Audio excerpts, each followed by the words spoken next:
2 ans aujourd'hui que la Russie a envahi l'Ukraine et au lendemain de cette invasion, Bruno Le Maire, ministre de l'économie, le promettait. Nous allons provoquer l'effondrement de l'économie russe. Baptiste Morin, qu'en est-il aujourd'hui? Le cabinet Asterès nous éclaire. Il vient de publier une étude sur le sujet. Oui, entre la fin d'année 2021, avant le début de la guerre en Ukraine, et le début d'année 2024, l'économie russe ne s'est pas écroulée, mais elle a plus souffert que celle de la zone euro, relève Sylvain Bersinger, chef économiste chez Asterès. La croissance européenne en 2022-2023 est restée positive. Alors elle a ralenti, mais elle est restée positive. Donc il y a eu un choc à la fois pour l'économie européenne et l'économie russe, mais le choc a quand même été nettement moins violent en ce qui concerne l'économie européenne. Si l'économie russe a mieux tenu le choc que prévu, c'est notamment grâce aux dépenses militaires qui ont dopé l'activité.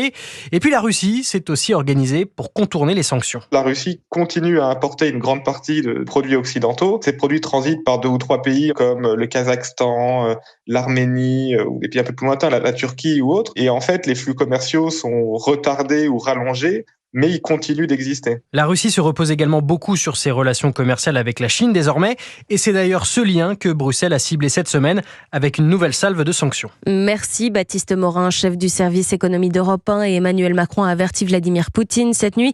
Dans un message posté par l'Élysée sur X, le soutien de la France à l'Ukraine ne faiblira pas. Il ne faut pas compter sur la lassitude des Européens.